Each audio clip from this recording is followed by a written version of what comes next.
المره دي النهارده، وكان مستواه كويس جدا. طيب معانا نبتدي حلقتنا، لان طبعا مكالمه مهمه جدا. سياده المستشار مرتضى منصور رئيس نادي الزمالك. سياده المستشار ازي حضرتك؟ يا كابتن خالد ازيك؟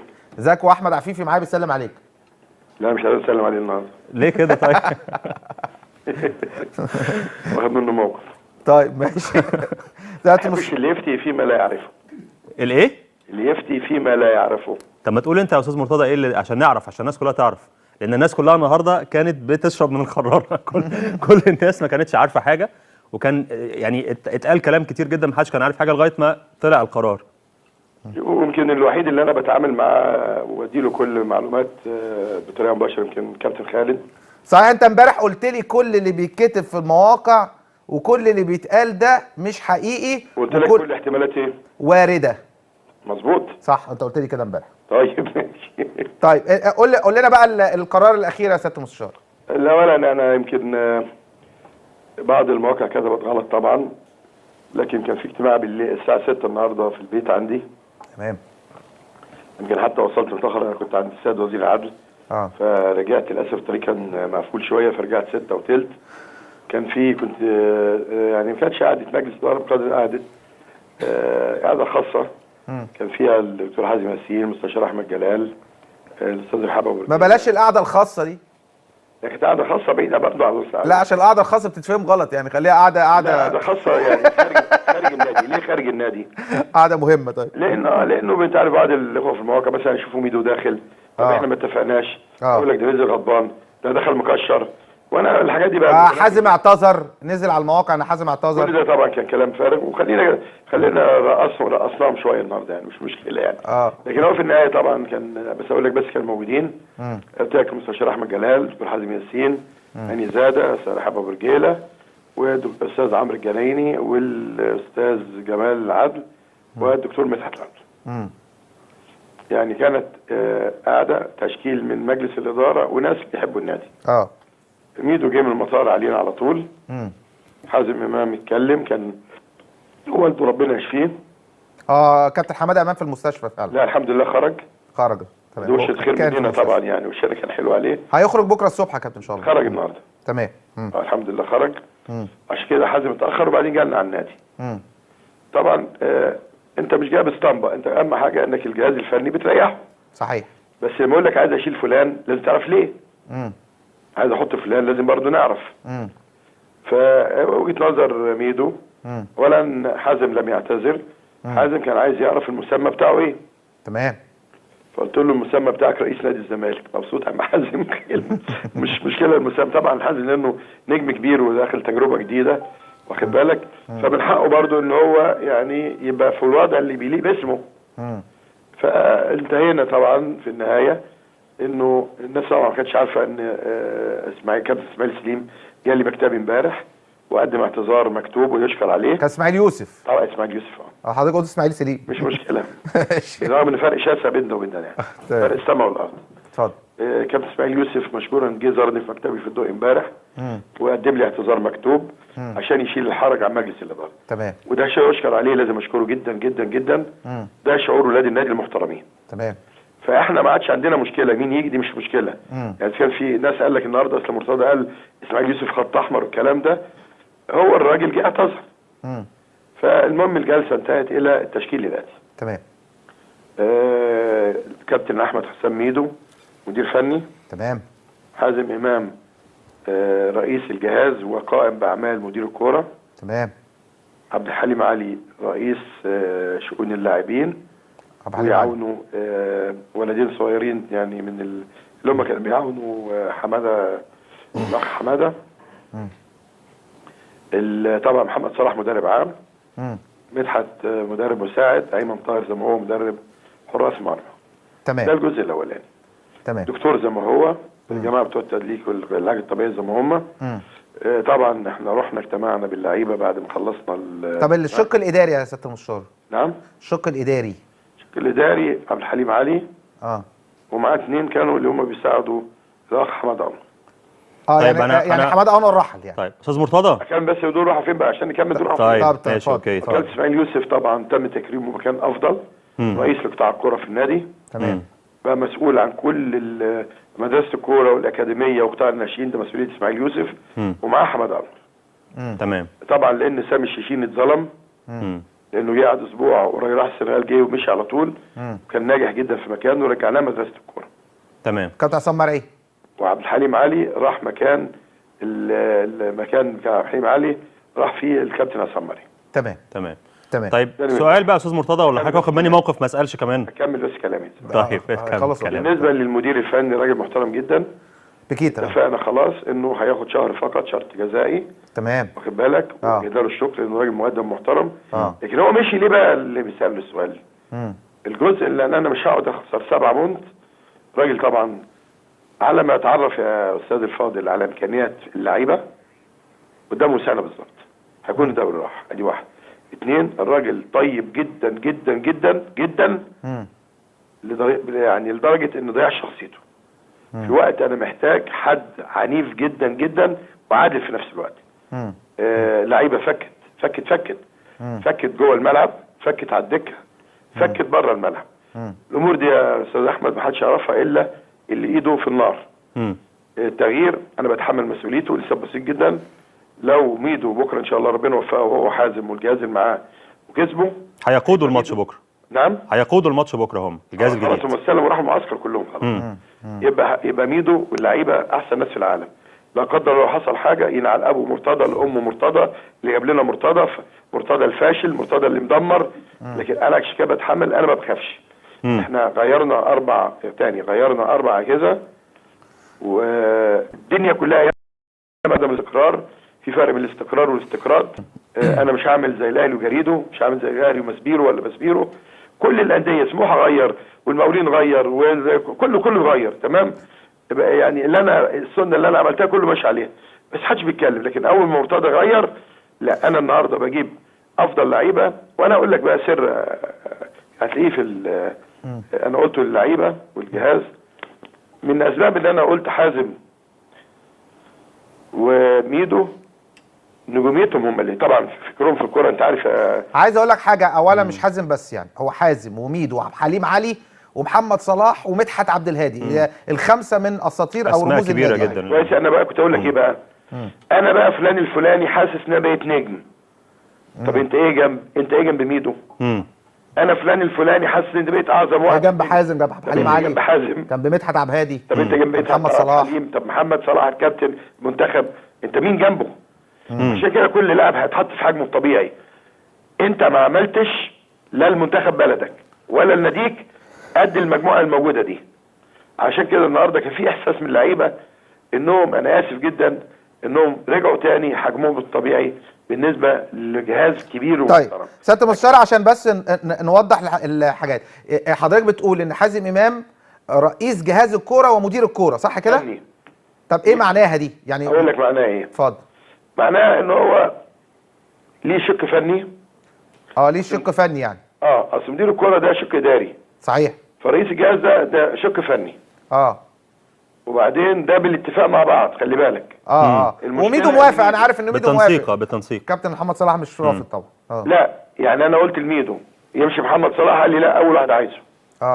يمشي مدحت، لا يعني شوف قد ايه بقى. انا بقول لك بصراحه اهو. خلاص. توزيع الاقتصاد ده مش انا بقى، هم مع بعض. لانه من حسن الحظ هم مجموعه من الاصدقاء. يعني من حسن الحظ انهم اصحاب بره وجوه. من حسن الحظ انهم كلهم نجوم. المدرب الاجنبي في الزمالك او في الاهلي او في اي نادي عنده مشكله واحده، انه يستكبر ان هو ياخد راي ومشوره معاونين. هي دي المشكله. وحدنا موجوده. طول ما في مدرب اجنبي يستكبر انه ياخد راي مثلا محمد صلاح، النهارده في واحد عبد العظيم، محمد عبد العظيم في الاهلي، انا اتحداك لو بياخد رايه مسميرو ده ولا بسابيرو ده. تمام. ودي مشكله كبيره يا جماعه. الجهاز الفني زي الفريق. فريق الكوره ده مش جون او هداف، ده فريق الكوره ده 11 لاعب و3 على الخط و18 المجموعه اللي بتبقى في القايمه. لو كل مدير فني، طبعا دي هتلاقيها في المدربين الاجانب ما يسالوش في حد، هو عنده احساس ان هو اكبر من المصري ده 100 مره. لاول مره هيبقى في جهاز بيتعاون مع بعضه، يشاور بعضه، ياخد راي بعضه. انا شايف ان فلان ده شمال، لا انا شايف ان الافضل ده يمين. يسالوا مع بعض، وخاصه الناس دي بتحلل مطوشه في كاس العالم وبطوله. بس بقول لك ايه يا سياده المستشار، اوعى تحليل احمد حسام وحازم يطلع غلط. لا انت اولا واثق فيهم يا كابتن. لا انا واثق فيهم وفي ظهرهم وعارف ان هم نجوم كبار واحنا في انتظارك، احنا في انتظارك مدير شؤون لاعبين. لا انا عايز اقول لحضرتك حاجه، عبد الحليم علي كمان من الشخصيات المحترمه طبعا والمتدين الوان واي يعني، وحازم بس لازم نشكر اسماعيل يوسف. طبعا نشكره جدا، نشكر حماده انور طبعا، نشكر سامي الشيشيني. الناس دي ادت واجبها سنتين. وطبعا سامي ما لحقش الراجل. نشكر طارق مصطفى، صحيح، واخد بالك. لكن هي كانت مشكله في الاجنبي، ما باخدش راي طارق واللي معاه. تمام. المشكله لما مشوا جه محمد صلاح برضه ما باخدش رايه. دايما انا صاحب القرار الاخير، انا صاحب القرار، لكن انا شاور الناس. يعني انا كمحامي قلت قبل كده لكل الناس الاجانب دول، قلت لهم انا عندي 150 محامي في مكاتبي. انا ممكن يكون محامي لسه بادئ عنده فكره مش عندي، فبدي الناس القضيه يقروها ويجيبوا لي في الاخر مين بترافع؟ انا. مين الاسم اللي بيبقى قدام الناس؟ هو مرتضى منصور. فبقيت اقول الكلام ده، طلع طبعا مليون% الاجانب بيستكبروا ياخدوا راي المساعدين بتوعهم. طيب سياده المستشار، نتكلم على بس حاجه تانية. انت خلاص كده الزمالك هيلبس لبس جديد بكره اديداس، هيستلموه بكره ان شاء الله. هيلعبوا بيه الماتش؟ طب ده الاديداس ولا الماكرون؟ نعم الشيك طلع، لا احنا شاريينه، هم اختاروا، الولاد هم اللي اختاروا اللبس على فكره. مش عاجبهم اللبس اللي هو ماكرون ده. طب بالنسبه لعقد ماكرون هيفسخ يا استاذ مرتضى ولا هيتم؟ لا خلاص ده العقد ده كان لم يكن، لكن احنا طلعنا شيك النهارده ب 400,000 جنيه اللبس بتاعهم. بكره يروحوا يستلموه، فواتير جت هتدفع الشيك بكره ان شاء الله. وتاني باكد لك يا خالد ان مشكله محمد عبد الشافي انتهت خلاص الحمد لله مع اهل جده. بعد ما كلمت معاك طبعا الناس المحترمين، انا قلت لك سمو الامير فهد بن خالد النهارده كلمني تاني، قال لي ان شاء الله على يوم الخميس بالكتير $1,300,000 هيكونوا موجودين في حساب النادي ان شاء الله. عايز اسالك سؤال، مش عارف سمعت الموضوع ده ولا لا. كان محمد القوسي طبعا في رابطه النقاد مع الزميل محمد شبانه، كان كاتب على صفحته بيقول انتظروا مش عارف الكارثه، ان حاجه مسجله بالصوت والصوره لواحد عضو في لجنه الحكام، وهو بيقول ان احنا جبنا لسياده المستشار الحكم اللي هو عايزه على جهاد جريشه، وان هو عشان ما يشناش ويجيب، وعمل شتيمه كده على فلان، يعني زي مثلا يكون جمال غندور او رضا البلتاجي عشان يتقي شر رئيس نادي الزمالك يعني. عشان يتقي وان هو بكره هتنزل على الموقع الرسمي، وكلام موجود اهو على الشاشه. ايه رايك في الكلام ده؟ ده كلام عبط. ده كلام واحد بيستهبل لسبب بسيط جدا. انا مش بشتمه، انا بوصفه. اللي ما يعرفوش المفاجاه اللي معموله له. انا طبعا اول مره اسمع الكلام ده. كان انا كنت، لا بس هو يعني هو بيقول ان انت كنت عايز جهاد جريشه، او انت شايف ان جهاد جريشه حكم كويس. كمل كلام يا اتفضل. كمل كلام اتفضل. لما انت برج حمل يا خالد، تاني اقول لك انت برج حمل. لا انا اسد. تقول لي لا اسد. طب انت عارف انا ايه يا استاذ مرتضى؟ ايه؟ انا جوزاء زيك. جوزاء، طب كويس. بس النهارده مش عاجبني. تمام اتفضل. بص يا خالد، انا كان عندي لو هتذيعوا لانه ده نزل على الموقع، انا وانا بقول الجهاز الجديد في المكتب عندي في النادي قبل ما اروح الملعب، انا قالوا لي واحد من الصحفيين قال لي انت قلته دلوقتي. بص يا بيه، اللي ما يعرفوش محمد افندي شبانه والمفاجاه اللي عاملها الفيشنك، ان انا في شهر 12 قدمت مذكره رسميه لاتحاد الكوره ب3 مش عايزهم يحكموا للزمالك، على راسهم السيد جهاد جريشه. خلي بالك. لا والله. دي المفاجاه اللي معموله، مش بقول لك مش عايز كلام عبط يعني شهر 12 اللي هو بعد ما جه سلم عليك. ثانيه واحده يا استاذ مرتضى، ده بينفي الموضوع، ده معنى كده ان جهاد جريشه جاي على عكس الرغبه، مش على الرغبه. لسه ما كملتش لسه. اتفضل. جهاد جريشه والبنا وعاشور. دي مذكره رسميه راحت لاتحاد الكوره. تمام. لما عرفت ان جهاد هيحكم ماتش الزمالك والمقصه، عملت مذكره في اليوم ده انا برفض انه يحكم لي لسبب بسيط جدا، ان الراجل ده اصلا ما بيحبش نادي الزمالك وغير محايد، وانا سبق وقلت لكم ما يحكمش للزمالك مع الاثنين التانيين، وبحملكم المسؤوليه لاي خطا يعمله، وخاصه لما سلم عليا في قريته المحترمه دنديت، بلد محترمه جدا كتير من الاصوات، وسلم عليا بالصدفه ان انا كنت المؤتمر ما اعرفش ان ده بيته وعمول قدام بيته. تمام. قلت بقى هيعمل الاتي كمان، هيظلم حتى يشتري بالعدل، وده اللي عمله. اللي ما تعرفوش بقى ان انا قدمت احتجاج رسمي في نتيجه المباراه تاني يوم الصبح خلاص وضد جهاد جريشه. بقول لمحمد بلاش لعب عيال، بلاش لا بس ممكن هو يكون واحد يعني من لجنه الحكام هو اللي بيقول كده، اصل هو مش بلاش لعب عيال. هو طبعا محمد هيصدم باللي انا بقوله ده. ده ورق رسمي في اتحاد الكوره. اصل لو في ورق رسمي في اتحاد الكوره يبقى في حكم تم تعيينه على عكس رغبه لا وغير كده كمان يعني على عكس رغبتي. طب جهاد جريشه في الملعب نفسه يعني واضح يعني الموضوع كان واضح يعني مش الزمالك ما كسبش 4-2 4 مين يا فندم؟ ده ليه ضربه جزاء ما حسبهاش، ولاعيبه المخصصه مع احترامنا لصديقي محمد عبد السلام دغدغه العيال. ده في واد شال مصطفى بس خد بالك كان في ضربه جزاء على الزمالك برضه رماه في الشارع. دايما حته ده ضرب. طيب في سؤال استاذ مرتضى، عوده بس للجهاز، احنا سمعنا ان في مدرب احمال اجنبي، هل ده صحيح؟ والله احنا النهارده في قاعده مع الراجل، احنا اتفقنا زي ما قلت لك هياخد شهر فقط لا غير، شرط جزائي. هنستأذنه اذا كان ممكن هذا المدرب الاحمال المحترم اللي معاه يستمر معاه لانه كويس جدا جوستافو.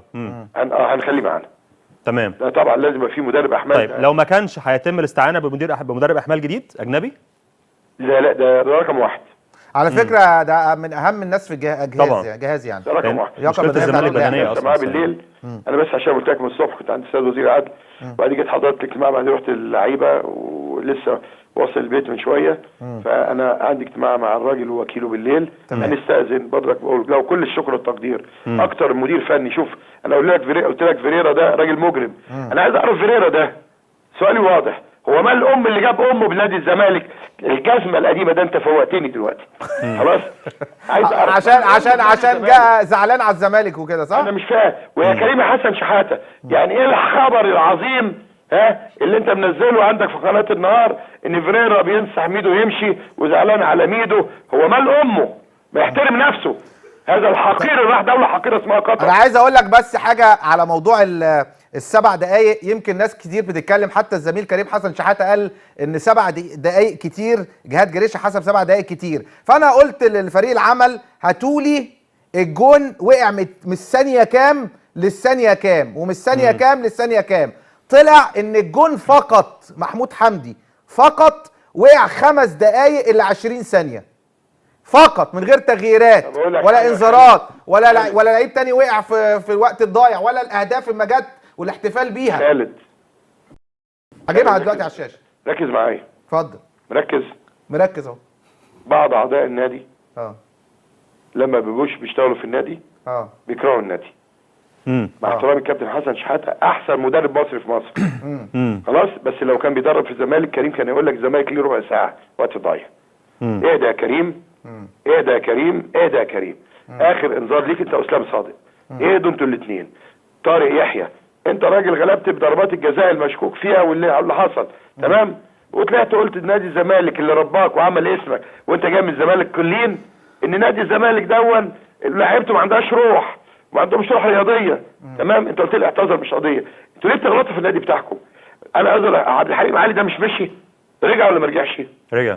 ميدو رجع. مدحت رجع. لا هو بص يا سياده المستشار، انا موضوع كريم بالذات في حاجه، يعني انا كاعلامي وانا هو زميل اعلامي، انا اعلامي زيه، بس انا لو مثلا فعلا ان ال7 دقايق بتوع الزمالك دول، وهو كمان زملكاوي يعني ابن كابتن حسن شحاته، ففعلا لو هم ما فيش وقت ضايع فعلا وهو بيقول فعلا الحقيقه على ارض الواقع، فما حدش يقدر يتكلم. لكن اما يكون فعلا في 8 دقايق او 9 دقايق وقت ضايع ويقول لا 7 كتير، هنا بقى بيبقى اللغط يا سياده المستشار. يعني انا هجيبها صوت وصوره دلوقتي قدام الناس.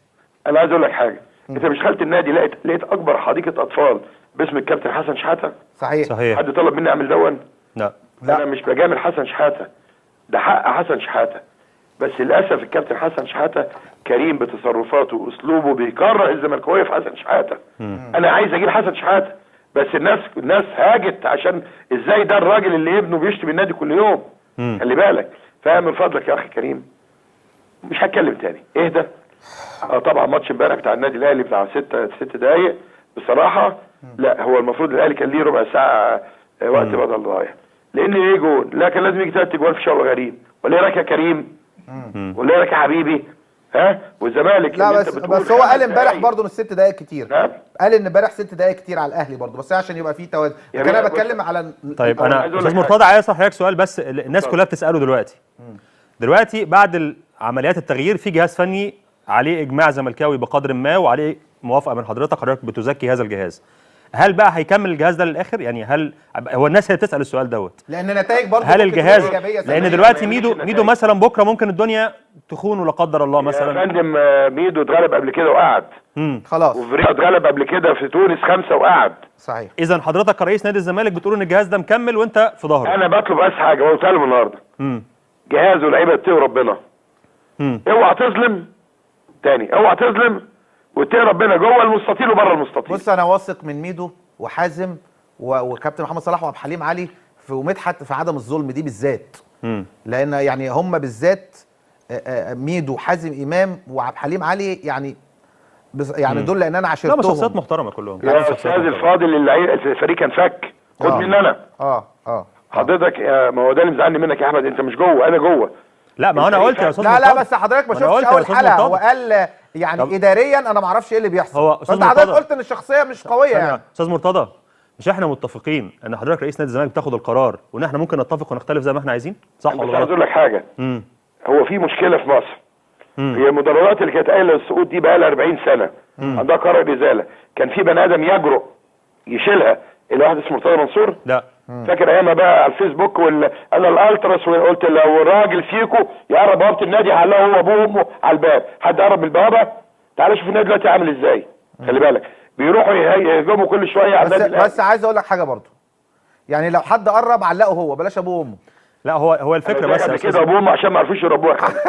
لا هو استاذ مرتضى احنا متفقين على حاجه، في مجلس اداره وفي رئيس نادي، ورئيس النادي بياخد القرار وبيتحمل المسؤوليه. بص انت عندك واحنا كلنا بقى كابتن خالد، احنا كلنا يا استاذ مرتضى برضو بيبقى وجهه نظر، ممكن تطلع صح لا هو في ممكن تطلع غلط، بنتناقش. يعني دلوقتي انا خبطتك في دماغك عورتك يا احمد؟ لا احمد لا. انت مش بتكلمني احيانا كتيره في التليفون كتير طبعا نظرك عكس وجهه نظري طبعا، واحيانا كتيره باخد برايك وراي ايمن يونس وراي عم صحيح.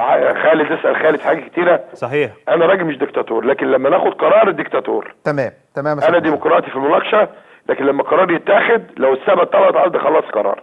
لا هو القرار اتاخد وكل الزملكاويه اعتقد ان هم في ظهر الجهاز وفي ظهر القرار. كلنا رايحين بكره يا احمد الماتش ان شاء الله. وانا سعيد جدا بشوقي غريب امبارح قال كلام جميل جدا، قال لك يا جماعه طب ما تعملوا المطوشه بجمهور. يعني انا النهارده شايف الاتحاد السكندري بصراحه عندهم ماتش بكره ده كان لازم. ايوه بس المدرب اللي قبليه برضه ايهاب جلال قال لك مبروك الجمهور رجع. لا ده ماتش امبارح ده كان ماتش بكره ده لازم يبقى الجمهور. انا فعلا واضح ايوه الجمهور رجع. انا في ماتش المقاصه وقفت، انا اللي وقفت سالت عليها بلد مين الناس دي؟ ايه اللي دخلهم؟ مين اللي دخل الراجل كمان التخين ده اللي كل ماتش الاقيه؟ واخد بالك؟ صدقني والله العظيم الجمهور احيانا بيبقى لاق مع الفريق. انت عارف يا خالد الجمهور بيعمل ايه؟ ما بيشجعش، بيتفرج. فبقول له انت بتتفرج في التلفزيون في البيت، انت ليه جاي في البرد؟ وبعدين يقول له ايه؟ حمودي العب ما تخافش منه، اديله مش عارف ايه ده في ايه. استاذ مرتضى واقف امبارح واقف في ماتش المقصه وتدور بص للناس كده، بعدين كلم اللي هو علاء مالد قال له على العموم يا سياده المستشار انا بشكرك. انا بشكرك يا خالد وبشكرك يا احمد، وانتقد كما تشاء ما دام في مصلحه النادي ونقد موضوعي محترم، بستمع لكل الاراء وزي ما قلت لك ان شاء الله باذن الله. انت لعبت سله النهارده يا سياده المستشار؟ ده انا عندي سؤال، الصوره دي دخلت باسكت ولا ما دخلتش؟ ايه ده؟ احنا معانا صوره لعبت سله. في صوره ليك وانت بتلعب الكوره في الباسكت، دخلت ولا ما دخلتش؟ لا دخلت طبعا. هي تجربه بقول لك ايه؟ تجربه ما تدخلش. ده الكوره. لا خلي بالك في حاجه بقول لك ايه؟ الكوره وام الكوره كمان.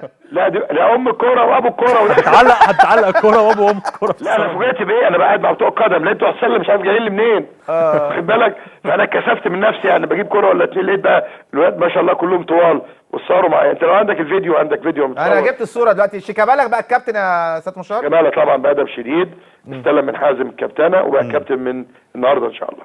ربنا يوفقهم ربنا يوفقهم باذن الله ان شاء الله. توفيق ان شاء الله. اشكرك سياده المستشار مرتضى منصور. طيب احنا قبل بس الحته دي قبل ما نقفلها بس طبعا عشان عايزين نجري نبتدي الفيديوهات. في نقطه بس صغيره. هو طبعا حمودي عمل موقف كويس جدا من اول ما عرف ان شيكابالا انضم للزمالك، هو من نفسه قال دي التيشيرت بتاع الزمالك بتاع شيكابالا كابتن الفرقه. النهارده انا كلمت شيكابالا قبل التمرين، كان لسه ما حسمش مين الجهاز الفني. كلمت معاه، كنا متفقين جدا ان هو الكابتن دلوقتي وان الفرقه لازم تلعب بكره للمكسب ايا كان مين اللي هيجي، ما كناش لسه عارفين ان الموضوع هينتهي لميدو يعني. وهو اكد ان الفرقه كلها لازم تكسب بكره باي جهاز فني باي ظروف. احنا معانا التقرير بتاع الجمهور عن تعيين ميدو وحازم. طيب يلا اطلعوا بالتقرير نريح شويه ونرجع بقى الفيديوهات وحاجات عندنا جامده قوي. نروح نشوف جمهور النادي الزمالك من امام نادي الزمالك بيقولوا ايه عن تعيين ميدو وحازم امام. طيب هو بيحضر يا جماعه، احنا بنحضر ارواح باميه. طب الجديد في المكتب عندي في النادي قبل ما اروح الملعب، انا قالوا لي واحد من الصحفيين قال لي انت قلته دلوقتي. بص يا بيه، اللي ما يعرفوش محمد افندي شبانه والمفاجاه اللي عاملها الفيشنك ان انا في شهر 12 قدمت مذكره رسميه لاتحاد الكوره ب3 مش عايزهم يحكموا للزمالك على راسهم السيد جهاد جريشه. خلي بالك. لا والله. دي المفاجاه اللي معموله، مش بقول لك مش عايز كلام عبط يعني شهر 12 اللي هو بعد ما جه سلم عليك. ثانيه واحده يا استاذ مرتضى، ده بينفي الموضوع، ده معنى كده ان جهاد جريشه جاي على عكس الرغبه مش على الرغبه. لسه ما كملش لسه. اتفضل. جهاد جريشه والبنا وعاشور. دي مذكره رسميه راحت لاتحاد الكوره. تمام. لما عرفت ان جهاد هيحكم ماتش الزمالك والمقصه عملت مذكره في اليوم ده انا برفض انه يحكم لي لسبب بسيط جدا، ان الراجل ده اصلا ما بيحبش نادي الزمالك وغير محايد، وانا سبق وقلت لكم ما يحكمش للزمالك مع الاثنين التانيين، وبحملكم المسؤوليه لاي خطا يعمله، وخاصه لما سلم عليا في قريته المحترمه دنديه، بلد محترمه جدا في كتير من الاصوات، هو سلم عليا بالصدفه لان انا كنت المؤتمر ما اعرفش ان ده بيته وعمول قدام بيته. تمام. قلت بقى هيعمل الاتي كمان، هيظلم حتى يشتري بالعدل، وده اللي عمله. اللي ما تعرفوش بقى ان انا قدمت احتجاج رسمي في نتيجه المباراه تاني يوم الصبح خلاص وضد جهاد جريشه. بقول لمحمد بلاش لعب عيال، بلاش. لا بس ممكن هو يكون واحد يعني من لجنه الحكام هو اللي بيقول كده، اصل هو مش بلاش لعب عيال. هو طبعا محمد هيصدم باللي انا بقوله ده. ده ورق رسمي في اتحاد الكوره. اصل لو في ورق رسمي في اتحاد الكوره يبقى في حكم تم تعيينه على عكس رغبه لا وغير كده كمان يعني على عكس رغبتي. طب جهاد جريشه في الملعب نفسه يعني واضح، يعني الموضوع كان واضح. يعني مش الزمالك ما كسبش 4-2. 4 مين يا فندم؟ ده ليه ضربه جزاء ما حسبهاش، ولاعيبه المقصه مع احترامنا لصديقي محمد عبد السلام دغدغه العيال. ده في واد شال مصطفى، بس خد بالك كان في ضربه جزاء على الزمالك برضه رماه في الشارع. دايما حته ده ضرب. طيب في سؤال استاذ مرتضى، عوده بس للجهاز، احنا سمعنا ان في مدرب احمال اجنبي، هل ده صحيح؟ والله احنا النهارده في قاعده مع الراجل، احنا اتفقنا زي ما قلت لك هياخد شهر فقط لا غير، شرط جزائي. هنستأذنه اذا كان ممكن هذا المدرب الاحمال المحترم اللي معاه يستمر معاه لانه كويس جدا جوستافو. هنخليه معانا. تمام. ده طبعا لازم يبقى في مدرب احمال. طيب لو ما كانش هيتم الاستعانه بمدرب احمال جديد اجنبي؟ لا ده رقم واحد على فكره، ده من اهم الناس في جهاز يعني ده رقم واحد. مشكله الزمالك بدنيه اصلا معاه بالليل. انا بس عشان قلت لك من الصبح كنت عند السيد وزير العدل، وبعدين جيت حضرت الاجتماع، بعدين رحت اللعيبه ولسه واصل البيت من شويه، فانا عندي اجتماع مع الراجل ووكيله بالليل. هنستأذن برضك، بقول له كل الشكر والتقدير. اكتر مدير فني، شوف انا قلت لك فيريرا ده راجل مجرم. انا عايز اعرف فيريرا ده، سؤالي واضح، هو مال الام اللي جاب امه بنادي الزمالك الجزمه القديمه ده؟ انت فوقتني دلوقتي خلاص. عايز اعرف عشان جاء زعلان على الزمالك وكده، صح؟ انا مش فاهم. ويا كريم حسن شحاته، يعني ايه الخبر العظيم اللي انت منزله عندك في قناه النهار ان فيريرا بينصح ميدو يمشي وزعلان على ميدو؟ هو مال امه؟ ما يحترم نفسه. هذا الحقير اللي راح دوله حقيره اسمها قطر. انا عايز اقول لك بس حاجه على موضوع ال7 دقايق. يمكن ناس كتير بتتكلم، حتى الزميل كريم حسن شحاته قال ان 7 دقايق كتير، جهاد جريشه حسب 7 دقايق كتير. فانا قلت للفريق العمل هاتولي الجون وقع من الثانيه كام للثانيه كام، ومن الثانيه كام للثانيه كام. طلع ان الجون فقط محمود حمدي فقط وقع 5 دقايق الا 20 ثانيه فقط، من غير تغييرات ولا انذارات ولا لعيب تاني وقع في الوقت الضايع، ولا الاهداف ما جت والاحتفال بيها. خالد هجيبها دلوقتي على الشاشه. ركز معايا. اتفضل. مركز اهو. بعض اعضاء النادي لما بيبقوش بيشتغلوا في النادي بيكرهوا النادي. مع احترامي الكابتن حسن شحاته احسن مدرب مصري في مصر. خلاص، بس لو كان بيدرب في الزمالك كريم كان يقول لك الزمالك ليه ربع ساعه وقت ضايع. اهدى يا كريم، اهدى يا كريم، اهدى يا كريم. اخر انذار ليك انت واسلام صادق. اهدوا انتوا الاثنين. طارق يحيى، انت راجل غلبت بضربات الجزاء المشكوك فيها واللي حصل، تمام؟ وطلعت قلت نادي الزمالك اللي رباك وعمل اسمك وانت جاي من الزمالك كلين ان نادي الزمالك دون لعيبته ما عندهاش روح وما عندهمش روح رياضيه. تمام؟ انت قلت لي اعتذر مش قضيه. انتوا ليه بتغلطوا في النادي بتاعكم؟ انا اعذر، عبد الحليم علي ده مش مشي؟ رجع ولا ما رجعش؟ رجع. ميدو رجع. ميدو رجع، مدحت رجع. لا هو بص يا سياده المستشار، انا رجع. موضوع كريم بالذات في حاجه، يعني انا كاعلامي، وانا هو زميل اعلامي، انا اعلامي زيه، بس انا لو مثلا فعلا ان السبع دقائق بتوع الزمالك دول، وهو كمان زملكاوي يعني ابن كابتن حسن شحاته، ففعلا لو هم ما فيش وقت ضايع فعلا، وهو بيقول فعلا الحقيقه على ارض الواقع، فما حدش يقدر يتكلم. لكن اما يكون فعلا في 8 دقائق او 9 دقائق وقت ضايع ويقول لا 7 كتير، هنا بقى بيبقى اللغط يا سياده المستشار. يعني انا هجيبها صوت وصوره دلوقتي قدام الناس. انا عايز اقول لك حاجه، انت مش دخلت النادي لقيت اكبر حديقه اطفال باسم الكابتن حسن شحاته؟ صحيح. حد طلب مني اعمل دون؟ لا. انا مش بجامل حسن شحاته، ده حق حسن شحاته، بس للاسف الكابتن حسن شحاته كريم بتصرفاته واسلوبه بيكره الزملكاويه في حسن شحاته. انا عايز اجيب حسن شحاته، بس الناس هاجت عشان ازاي ده الراجل اللي ابنه بيشتم النادي كل يوم. خلي بالك، فمن فضلك يا اخي كريم مش هتكلم تاني، اهدى. طبعا ماتش امبارح بتاع النادي الاهلي بتاع 6 دقايق بصراحه، لا هو المفروض الاهلي كان ليه ربع ساعه وقت بدل ضايع، لان ايه جول، لا كان لازم يجي 3 جوال في شوط غريب. ولا ايه رايك يا كريم؟ ولا ايه رايك يا حبيبي؟ والزمالك لا بس هو قال امبارح برضه ان 6 دقائق كتير. نعم؟ قال ان امبارح 6 دقائق كتير على الاهلي برضه، بس عشان يبقى فيه توازن. لكن انا بتكلم على طيب انا استاذ مرتضى عايز اسال حضرتك سؤال، بس الناس كلها بتساله دلوقتي بعد عمليات التغيير في جهاز فني عليه اجماع زملكاوي بقدر ما، وعليه موافقه من حضرتك بتزكي هذا الجهاز. هل بقى هيكمل الجهاز ده للاخر؟ يعني هل هو الناس هي بتسال السؤال دوت، لان نتائج برضه هل الجهاز، لان دلوقتي ميدو مثلا بكره ممكن الدنيا تخون ولا قدر الله مثلا. يا فندم ميدو اتغلب قبل كده وقعد خلاص، وفريق اتغلب قبل كده في تونس 5 وقعد. صحيح. اذا حضرتك كرئيس نادي الزمالك بتقول ان الجهاز ده مكمل وانت في ظهره. انا بطلب بس حاجه وقلتها لهم النهارده، جهاز ولاعيبه اتقوا ربنا. اوعى تظلم تاني، اوعى تظلم، واتقي ربنا جوه المستطيل وبره المستطيل. بص انا واثق من ميدو وحازم وكابتن محمد صلاح وعبد الحليم علي ومدحت في عدم الظلم دي بالذات. لان يعني هم بالذات ميدو وحازم امام وعبد الحليم علي، يعني دول لان انا عاشرتهم. لا شخصيات محترمه كلهم. يا استاذ الفاضل الفريق كان فك، خد مني انا. حضرتك ما هو ده اللي مزعلني منك يا احمد، انت مش جوه انا جوه. لا ما انا قلت يا استاذ لا بس حضرتك ما شفتش اول حلقه، هو قال يعني اداريا انا ما اعرفش ايه اللي بيحصل. هو استاذ حضرتك قلت ان الشخصيه مش قويه. يعني استاذ مرتضى، مش احنا متفقين ان حضرتك رئيس نادي الزمالك بتاخد القرار وان احنا ممكن نتفق ونختلف زي ما احنا عايزين، صح ولا لا؟ عايز اقول لك حاجه، هو في مشكله في مصر. هي المدرجات اللي كانت قايله للسقوط دي بقى لها 40 سنه عندها قرار ازاله. كان في بني ادم يجرؤ يشيلها، اللي واحد اسمه مرتضى منصور. لا فاكر ايامها بقى على الفيسبوك انا الالتراس، وقلت لو راجل فيكو يقرب بوابه النادي هنلاقي هو ابوه وامه على الباب. حد قرب من البوابه؟ تعال شوف النادي دلوقتي عامل ازاي. خلي بالك بيروحوا يهجموا كل شويه على النادي. بس عايز اقول لك حاجه برضه، يعني لو حد قرب علقه هو، بلاش ابوه وامه. لا هو الفكره بس يا كده ابوه عشان ما عرفوش يربوها.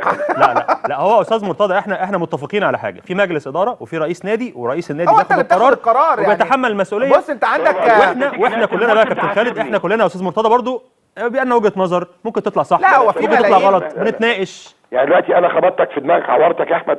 لا احمد لا. انت مش بتكلمني احيانا كتيره في التليفون كتير طبعا عكس وجهه نظري طبعا، واحيانا كتيره باخد برايك وراي ايمن يونس وراي عم صحيح. خالد، اسال خالد حاجه كتيره. صحيح. انا راجل مش دكتاتور، لكن لما ناخد قرار الدكتاتور. تمام انا ديمقراطي في المناقشه، لكن لما قرار يتاخد لو السما طلعت على خلاص قرار. لا هو القرار اتاخد، وكل الزملكاويه اعتقد ان هم في ظهر الجهاز وفي ظهر القرار. كلنا رايحين بكره يا احمد الماتش ان شاء الله. وانا سعيد جدا بشوقي غريب امبارح قال كلام جميل جدا، قال لك يا جماعه طب ما تعملوا المطوشه بجمهور. يعني انا النهارده شايف الاتحاد الاسكندري المره دي النهارده، وكان مستواه كويس جدا. طيب معانا نبتدي حلقتنا، لان طبعا مكالمه مهمه جدا. سياده المستشار مرتضى منصور رئيس نادي الزمالك. سياده المستشار ازي حضرتك؟ يا كابتن خالد ازيك؟ ازيك؟ واحمد عفيفي معايا بيسلم عليك. لا مش عايز اسلم عليه النهارده. ليه كده طيب؟ واخد منه موقف. طيب ماشي. مش اللي يفتي فيما لا يعرفه. الايه؟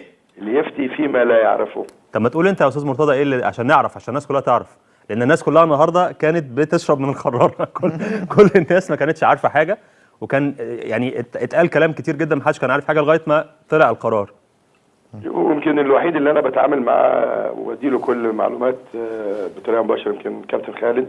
صحيح انت امبارح قلت لي كل اللي بيتكتب في المواقع وكل اللي بيتقال ده مش حقيقي. قلت لك كل الاحتمالات ايه؟ وارده. مظبوط. صح، انت قلت لي كده امبارح. طيب ماشي. طيب قول لنا بقى القرار الاخير يا سياده المستشار. اولا انا يمكن بعض المواقع كتبت غلط طبعا، لكن كان في اجتماع بالليل الساعه 6 النهارده في البيت عندي. تمام. يمكن حتى وصلت متاخر، انا كنت عند السيد وزير العدل. فرجعت للاسف الطريق كان مقفول شويه، فرجعت 6 وثلث. كان في كنت يعني ما كانتش قعده مجلس اداره بقدر قعده خاصه. كان فيها الدكتور حازم ياسين، المستشار احمد جلال، الاستاذ رحاب ابو ما بلاش القعده الخاصه دي. كانت قعده خاصه بعيده برضه عن الساعه. لا، عشان القعده الخاصه بتتفهم غلط، يعني خليها قعده خاصه يعني خارج النادي. ليه خارج النادي؟ قعده مهمه. طيب. لانه انت عارف بعض الاخوه في المواقع مثلا يشوفوا ميدو داخل، طب احنا ما اتفقناش، يقول لك ده نزل غضبان، ده دخل مكشر، وانا الحاجات دي بقى حازم اعتذر، نزل على المواقع ان حازم اعتذر. كل ده طبعا كان كلام فارغ، وخلينا رقصناهم شويه النهارده، يعني مش مشكله يعني. لكن هو في النهايه طبعا كان بس اقول لك بس كانوا موجودين. قلت لك المستشار احمد جلال، الدكتور حازم ياسين، هاني زاده، الاستاذ رحاب ابو رجيله، والاستاذ عمرو الجنايني، والاستاذ جمال العدل، والدكتور مدحت العدل. يعني كانت قاعده تشكيل من مجلس الاداره وناس بيحبوا النادي. ميدو جه من المطار علينا على طول. حازم امام يتكلم، كان والده ربنا يشفيه. كابتن حماده امام في المستشفى فعلا. لا الحمد لله خرج. تمام. وش الخير مننا طبعا يعني، والشارع كان حلو عليه. هيخرج بكره الصبح يا كابتن ان شاء الله. خرج النهارده. تمام. الحمد لله خرج. عشان كده حازم اتاخر وبعدين جالنا على النادي. طبعا انت مش جايب اسطمبه، انت اهم حاجه انك الجهاز الفني بتريحه. صحيح. بس لما اقول لك عايز اشيل فلان لازم تعرف ليه. عايز احط فلان لازم برضه نعرف. فوجهه نظر ميدو، اولا حازم لم يعتذر. حازم كان عايز يعرف المسمى بتاعه ايه. تمام. فقلت له المسمى بتاعك رئيس نادي الزمالك. مبسوط يا عم حازم. مش مشكله المسمى طبعا. حازم لانه نجم كبير وداخل تجربه جديده، واخد بالك، فمن حقه برضه ان هو يعني يبقى في الوضع اللي بيليق باسمه. فانتهينا طبعا في النهايه انه الناس طبعا ما كانتش عارفه ان كابتن اسماعيل سليم جالي مكتبي امبارح وقدم اعتذار مكتوب ويشكر عليه. كان اسماعيل يوسف. طبعا اسماعيل يوسف. حضرتك قلت اسماعيل سليم. مش مشكله. رغم ان فرق شاسع بيننا وبيننا يعني. فرق السماء والارض. اتفضل. كابتن اسماعيل يوسف مشكورا جه زارني في مكتبي في الضوء امبارح وقدم لي اعتذار مكتوب عشان يشيل الحرج عن مجلس الاداره. تمام. وده شيء يشكر عليه، لازم اشكره جدا جدا جدا. ده شعور ولاد النادي المحترمين. تمام. فاحنا ما عادش عندنا مشكله مين يجي، دي مش مشكله. يعني كان في ناس قال لك النهارده اصل مرتضى قال اسماعيل يوسف خط احمر والكلام ده، هو الراجل جه اعتذر. فالمهم الجلسه انتهت الى التشكيل الاتي. تمام.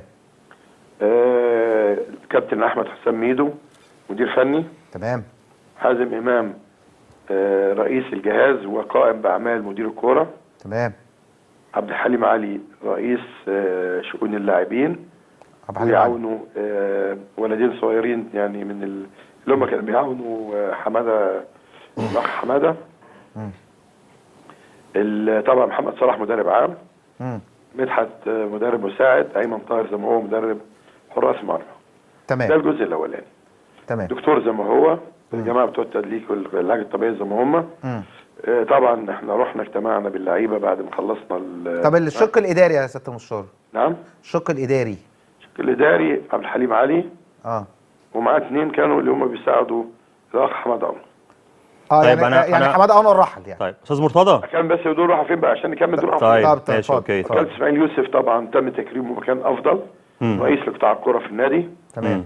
بقى مسؤول عن كل مدرسه الكوره والاكاديميه وقطاع الناشئين، ده مسؤوليه اسماعيل يوسف. ومعاه حماد عمر. تمام. طبعا لان سامي الشيشين اتظلم. لانه جه قعد اسبوع والراجل راح السنغال، جه ومشي على طول. كان ناجح جدا في مكانه ورجعناه مدرسه الكوره. تمام. كابتن عصام مرعي. وعبد الحليم علي راح مكان المكان بتاع عبد الحليم علي راح فيه الكابتن عصام مرعي. تمام. تمام. تمام. طيب سؤال بقى يا استاذ مرتضى، ولا حضرتك واخد مني موقف ما اسالش كمان؟ اكمل بس كلامي. طيب كمل كلامي. بالنسبه للمدير الفني راجل محترم جدا. بكيتا. اتفقنا خلاص انه هياخد شهر فقط شرط جزائي. تمام. واخد بالك. وجدنا له الشكر لانه راجل مقدم محترم. لكن هو مشي ليه بقى اللي بيسال السؤال؟ الجزء اللي انا مش هقعد اخسر 7 بونت. راجل طبعا على ما اتعرف يا استاذ الفاضل على امكانيات اللعيبه قدامه سنه بالظبط. هيكون الدوري راح. ادي واحد. 2 الراجل طيب جدا جدا جدا جدا يعني لدرجه انه ضيع شخصيته. في وقت انا محتاج حد عنيف جدا جدا وعادل في نفس الوقت. لعيبه فكت جوه الملعب، فكت على الدكه، فكت بره الملعب. الامور دي يا استاذ احمد ما حدش يعرفها الا اللي ايده في النار. التغيير انا بتحمل مسؤوليته لسبب بسيط جدا. لو ميدو بكره ان شاء الله ربنا وفقه وهو حازم والجهاز اللي معاه وكسبه هيقودوا الماتش بكره. نعم هيقودوا الماتش بكره هم الجهاز الجديد. خلاص هم استلموا وراحوا المعسكر كلهم خلاص. يبقى ميدو واللعيبه احسن ناس في العالم. لا قدر الله حصل حاجه ينعل ابو مرتضى الام مرتضى اللي جاب لنا مرتضى الفاشل، مرتضى اللي مدمر. لكن انا عشان كده بتحمل، انا ما بخافش. احنا غيرنا 4 اجهزه والدنيا كلها عدم الاستقرار. في فرق بين الاستقرار والاستقراض. انا مش هعمل زي الاهلي وجريده، مش هعمل زي الاهلي ومسبيرو ولا مسبيرو. كل الانديه سموحه غير والمقاولين غير كله غير. تمام. يبقى يعني السنه اللي انا عملتها كله ماشي عليها، بس محدش بيتكلم. لكن اول ما مرتضى غير، لا انا النهارده بجيب افضل لعيبه. وانا اقول لك بقى سر هتلاقيه في انا قلته للعيبه والجهاز. من اسباب ان انا قلت حازم وميدو نجوميتهم هم اللي طبعا فكرهم في الكوره. انت عارف عايز اقول لك حاجه. اولا مش حازم بس، يعني هو حازم وميدو وحليم علي ومحمد صلاح ومدحت عبد الهادي. ال5 من اساطير او رموز كبيره النادي جدا. كويس. انا بقى كنت اقول لك ايه بقى. انا بقى فلان الفلاني حاسس ان انا بقيت نجم. طب انت ايه جنب ميدو؟ انا فلان الفلاني حاسس ان انت بقيت اعظم واحد. جنب حازم، جنب حليم علي، جنب حازم، جنب مدحت عبد الهادي. طب انت جنب محمد صلاح. طب محمد صلاح الكابتن المنتخب، انت مين جنبه؟ عشان كده كل لاعب هيتحط في حجمه الطبيعي. انت ما عملتش لا المنتخب بلدك ولا الناديك قد المجموعه الموجوده دي. عشان كده النهارده كان في احساس من اللعيبه انهم، انا اسف جدا، انهم رجعوا تاني حجمهم الطبيعي بالنسبه لجهاز كبير ومحترم. طيب سياده المستشار، عشان بس نوضح الحاجات. حضرتك بتقول ان حازم امام رئيس جهاز الكوره ومدير الكوره، صح كده؟ طب ايه معناها دي؟ يعني اقول لك معناها ايه. اتفضل. معناها ان هو ليه شق فني. ليه شق فني يعني. اصل مدير الكوره ده شق اداري. صحيح. فرئيس الجهاز ده شق فني. وبعدين ده بالاتفاق مع بعض، خلي بالك. وميدو موافق. انا عارف ان ميدو موافق. بالتنسيق. كابتن محمد صلاح مش رافض طبعا. لا يعني انا قلت لميدو يمشي محمد صلاح، قال لي لا اول واحد عايزه. يمشي مدحت، لا يعني شوف قد ايه بقى. انا بقول لك بصراحه اهو. خلاص. توزيع الاقتصاد ده مش انا بقى، هم مع بعض. لانه من حسن الحظ هم مجموعه من الاصدقاء. يعني من حسن الحظ انهم اصحاب بره وجوه. من حسن الحظ انهم كلهم نجوم. المدرب الاجنبي في الزمالك او في الاهلي او في اي نادي عنده مشكله واحده، انه يستكبر ان هو ياخد راي ومشوره معاونين. هي دي المشكله. وحدنا موجوده. طول ما في مدرب اجنبي يستكبر انه ياخد راي مثلا محمد صلاح. النهارده في واحد محمد عبد العظيم في الاهلي، انا اتحداك لو بياخد رايه مسميرو ده ولا مسابيرو ده. تمام. ودي مشكله كبيره يا جماعه. الجهاز الفني زي الفريق الكوره ده مش جون او هداف. ده فريق الكوره ده 11 لاعب و3 على الخط و18 المجموعه اللي بتبقى في القايمه. لو كل مدير فني، طبعا دي هتلاقيها في المدربين الاجانب ما بيسالوش في حد، هو عنده احساس ان هو اكبر من المصري ده 100 مره. لاول مره هيبقى في جهاز بيتعاون مع بعضه، يشاور بعضه، ياخد راي بعضه. انا شايف ان فلان ده شمال، لا انا شايف ان الافضل ده يمين. يسالوا مع بعض، وخاصه الناس دي بتحلل مطوشه في كاس العالم وبطوله. بس بقول لك ايه يا سياده المستشار، اوعى تحليل احمد حسام وحازم يطلع غلط. لا انت ولا واثق فيهم يا كابتن. لا انا واثق فيهم وفي ظهرهم وعارف ان هم نجوم كبار. احنا في انتظارك مدير شؤون لاعبين. لا انا عايز اقول لحضرتك حاجه. عبد الحليم علي كمان من الشخصيات المحترمه طبعا. والمتدين الوان واي يعني. وحازم بس لازم نشكر اسماعيل يوسف. طبعا نشكره جدا. نشكر حماده انور طبعا. نشكر سامي الشيشيني. الناس دي ادت واجبها 2 سنين. وطبعا سامي ما لحقش الراجل. نشكر طارق مصطفى. صحيح. واخد بالك. لكن هي كانت المشكله في الاجنبي ما بياخدش راي طارق واللي معاه. تمام. المشكله لما مشوا جه محمد صلاح برضه ما بياخدش رايه. دايما انا صاحب القرار الاخير، انا صاحب القرار، لكن انا شاور الناس. يعني انا كمحامي قلت قبل كده لكل الناس الاجانب دول، قلت لهم انا عندي 150 محامي في مكاتبي، انا ممكن يكون محامي لسه بادئ عنده فكره مش عندي، فبدي الناس القضيه يقروها ويجيبوا لي في الاخر مين بيترافع؟ انا. مين صحيح. الاسم اللي بيبقى قدام الناس هو مرتضى منصور. فبقيت اقول الكلام ده، طلع طبعا مليون في المية الاجانب بيستكبروا ياخدوا راي المساعدين بتوعهم. طيب سياده المستشار، نتكلم على بس حاجه تانية. انت خلاص كده الزمالك هيلبس لبس جديد بكره اديداس؟ هيستلموه بكره ان شاء الله. هيلعبوا بيه الماتش؟ طب ده الاديداس ولا الماكرون؟ نعم الشيك طلع، لا احنا شاريينه، هم اختاروا، الاولاد هم اللي اختاروا اللبس على فكره. مش عاجبهم اللبس اللي هو ماكرون ده؟ طب بالنسبه لعقد ماكرون هيفسخ يا استاذ مرتضى ولا هيتم؟ لا خلاص ده العقد ده كان لم يكن، لكن احنا طلعنا شيك النهارده ب 400,000 جنيه اللبس بتاعهم. بكره يروحوا يستلموه، فواتير جت هتدفع الشيك بكره ان شاء الله. وتاني باكد لك يا خالد ان مشكله محمد عبد الشافي انتهت خلاص الحمد لله مع اهل جده. بعد ما كلمت معاك طبعا الناس المحترمين، قلت لك سمو الامير فهد بن خالد النهارده كلمني تاني، قال لي ان شاء الله على يوم الخميس بالكتير $1,300,000 هيكونوا موجودين في حساب طيب ان شاء الله. عايز اسالك سؤال، مش عارف سمعت الموضوع ده ولا لا. كان محمد القوسي طبعا في رابطه النقاد مع الزميل محمد شبانه كان كاتب على صفحته بيقول انتظروا مش عارف الكارثه، ان حاجه مسجله بالصوت والصوره لواحد عضو في لجنه الحكام، وهو بيقول ان احنا جبنا لسياده المستشار الحكم اللي هو عايزه على جهاد جريشه، وان هو عشان ما يشناش ويجيب وعمل شتيمه كده على فلان، يعني زي مثلا يكون جمال غندور او رضا البلتاجي عشان يتقي شر رئيس نادي الزمالك يعني عشان يتقي وان هو بكره هتنزل على الموقع الرسمي وكلام موجود اهو على الشاشه. ايه رايك في الكلام ده؟ ده كلام عبط. ده كلام واحد بيستهبل لسبب بسيط جدا. انا مش بشتمه، انا بوصفه. اللي ما يعرفوش المفاجاه اللي معموله له. انا طبعا اول مره اسمع الكلام ده. كان انا كنت لا بس هو يعني هو بيقول ان انت كنت عايز جهاد جريشه او انت شايف ان جهاد جريشه حكم كويس. كمل كلام يا اتفضل. كمل كلام اتفضل.